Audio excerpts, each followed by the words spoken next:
Am I the a-hole for telling my parents they have to pay for my wedding? I, female 28, am getting married to a pretty great guy, 32.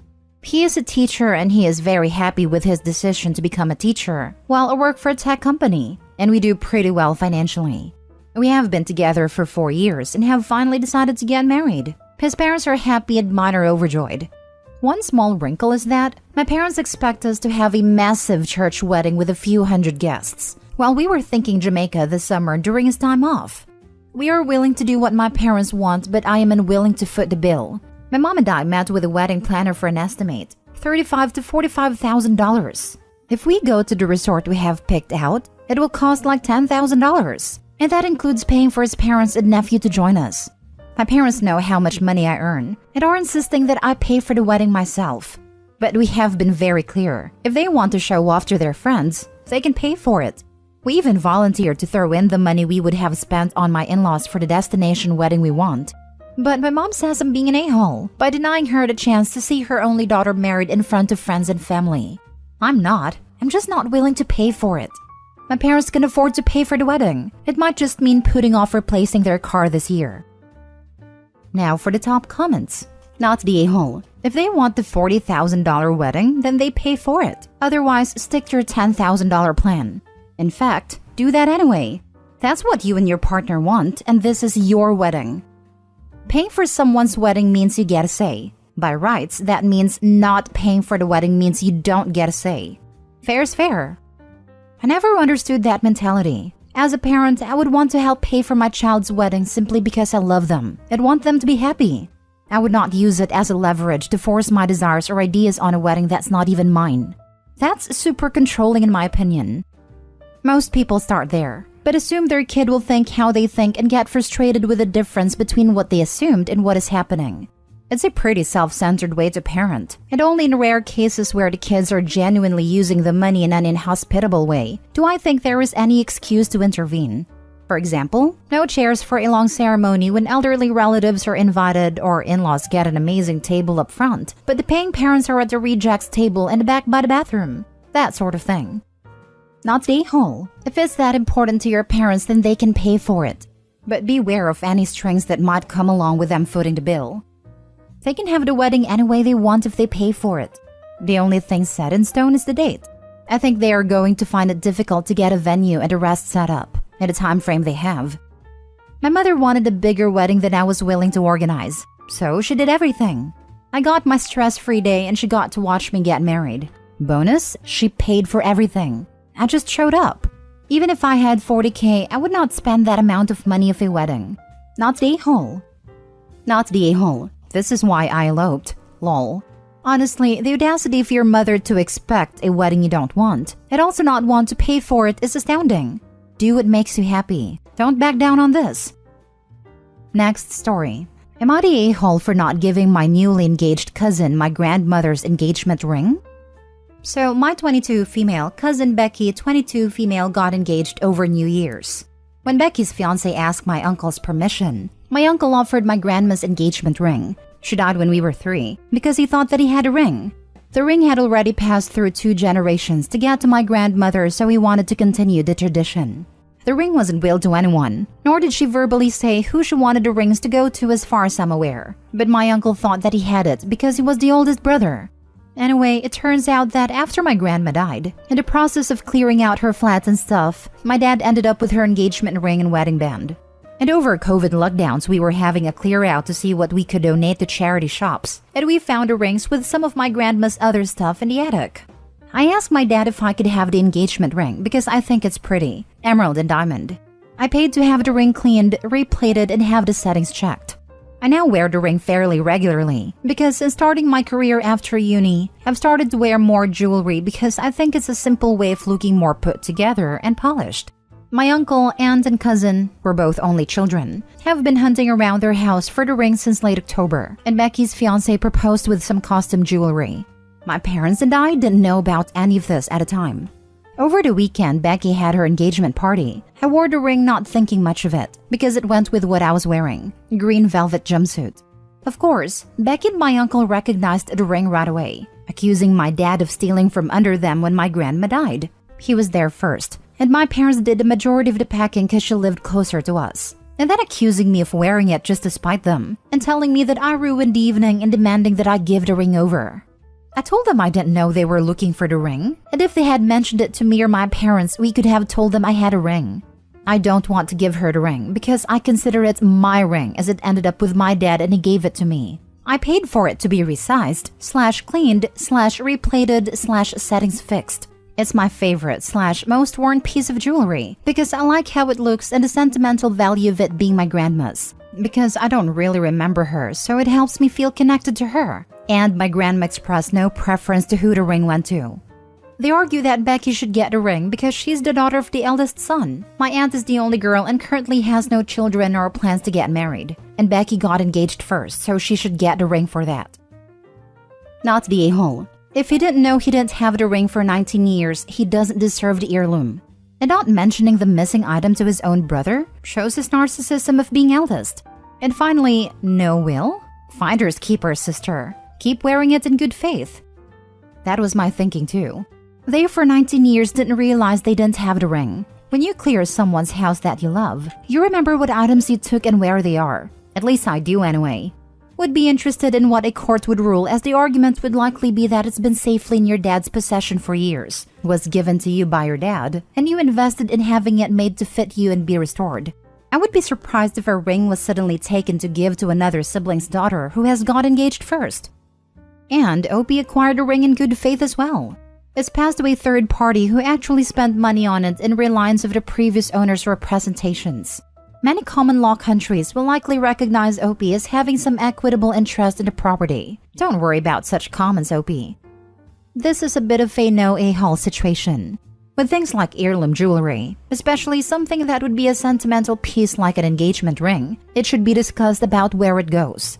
Once your dad found it, he should have mentioned it to his brother and they could have made a decision together. The gems could have been split to make both of you girls a ring, or they could have been kept whole and a determination of where it went could have been made collaboratively. You're now in an unfortunate position where you're attached to the ring, and your uncle and cousin are feeling like this was a bit sneaky and underhanded by your dad. Everyone is allowed to feel upset here, and truthfully, I think either everyone is going to need to be willing to compromise or cut their losses, but there will be an added strain to their relationship. You won't be wrong to keep the ring. We found both Grandma's and Grandpa's wedding bands at the same time, that I got cleaned and replated at the same time. I'm more than happy to let her have those rings. That way, her and her fiancé can have a matching set with a sentimental value. Next story. Am I the a-hole for not being able to pay for my parents' mortgage? My parents didn't buy a house when I was younger as my family couldn't afford it, so we lived in a rented house all the time. My dad used to work mostly lowly paid jobs, and my mom never really wanted to work. I moved out of my parents' house when I was 18 and started working full-time in 2019 and moved in with my boyfriend. My boyfriend had a deposit for a house at a time, had asked me to put down my name on the house and mortgage about half the payment. We bought our house in 2020 and it was relatively cheap. Since I got a house, my parents have been accusing me that I don't help them financially. They kept on persuading me to get a mortgage in my name for them. I kept on refusing as I didn't want to take another mortgage in my name and put myself in more debt. That's if the bank would even allow me to have more than one mortgage. Anyway, my parents got the hint that I won't get a mortgage for them. So, they both decided to work as many hours as they could to qualify for a bigger mortgage. My dad would always call me and guilt-trip me that my mom is only working because I wouldn't help them. To be honest, I felt like even if I applied for the mortgage and somehow got it, then I would have to pay for it as well, which I clearly couldn't afford. Last year, they saved up enough to put down a deposit for a house. They went and bought a new build, which tend to be more expensive as well. They moved in the house last month. Since then, my mom decided that she doesn't want to work and keeps on calling to help them to pay for their mortgage. Both of my parents keep on insisting that I should pay at least half of it, which is about £600 a month. I keep on telling them that with everything going up in price, I barely have anything left at the end of the month, and I won't be able to pay. I don't really feel like talking to my parents anymore. They keep on making me feel guilty for their situation. Am I the a-hole because I can't afford to help them? Now for the top comments. We both know the only reason you're here is because you feel guilty, not because you don't know if you're an a-hole or not. You feel guilty because the people that you owe nothing to are guilt-tripping you instead of doing what they need to for their lives. Obviously, you're not the a-hole, but your parents definitely are. I have no idea to the extent of your relationship, but me personally, I just start hanging up anytime the conversation gets there. Oh, someone's at the door. I'll have to call you back. Pizza's here. Later. I have to take a dump. Bye. And only whenever this group of grown adults that brought you into a world you never asked to be brought into start hounding you about paying their bills for them when you don't even live with them. Just know that they'd be financially using you if you don't immediately leave. It is the way they talk to me now that makes me question whether it is my fault. I have been trying to be strong and not fall for their words for a few years now, but I will try to use your tactics when a conversation gets there from now on. Your mother doesn't want to work and expects you to essentially do that for her. For the love of everything that's holy, never give them money, not even in an emergency. Because after the first emergency, the second will be there soon enough. It is absolutely not your fault. Good parents would never dream of pulling this nonsense on their child. I'm sorry your parents suck, but you need not, and should not, pay their mortgage because your mom is too lazy to work like a normal human being. Last story. Am I the a-hole for telling my brother he never deserved to be a father? I have custody of my 12-year-old nephew Dex. My brother is Dex's dad. He and Dex's mom divorced when Dex was 2. When Dex was 4, brother met his current wife Shanna, and when Dex was 6, his mom died. A couple of years later, Shanna got pregnant and went into premature labor. My niece was stillborn, and a hysterectomy had to be performed to save Shanna's life after serious complications. It broke her. She was lost, and in her grief, she attempted to cling extra hard to Dex and have him be the child she could no longer have biologically. But Dex was not Shanna's biggest fan, and he did not want to just sit with her all the time and pretend she was his mom. My brother decided Shanna should adopt Dex. He was so hard on Dex for wanting to hang out with friends or for being in his room instead of around Shanna. She became more and more possessive of Dex. My husband and I noticed, and we stepped in to try and help. But my brother became angry and kicked us out and told us we were not helping Shanna. For several months, Dex was cut off from the rest of the family and went through a lot at home. In the end, he had a huge outburst in school, and CPS became involved. And from there, Dex was removed from my brother and placed with my husband and I. It was supposed to be temporary, but my brother failed repeatedly to change how he treated Dex. At that point, he was treating his son like he was the worst person in the world. Dex told me his dad called him evil after everything that happened with Shanna. He even told him he'd hate Dex forever for not helping her, when he could easily. It seems Shanna eventually did seek help, and my brother decided this was enough to get Dex back, but CPS and the judge disagreed. He then cornered me at Christmas and told me that he deserved to be back in his son's life, and that we were punishing him for parenting decisions that many others would make in his shoes. Meaning trying to force his kid to become his wife's kid, to gloss over the loss of her own child and her ability to have a child in the future. I told him he didn't deserve to be a father after the way he treated his own child. I told him Dex should have always been at the forefront of his mind, that he never should have verbally mistreated him for not faking things for Shanna.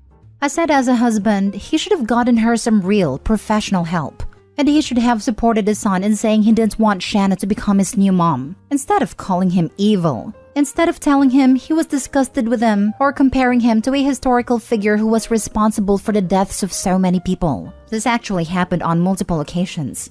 I told him he should be ashamed of himself and leave Dex to live a happier and healthier life without him. My brother was furious. He even attempted to confront me again at work. A friend of his actually told me I should have been more understanding, and even if I'm angry, it was too harsh to say he didn't deserve to be a father. Am I the a-hole? Not the a-hole. Their behavior was so problematic that CPS had to remove him, and he then repeatedly failed to change his behavior thereafter.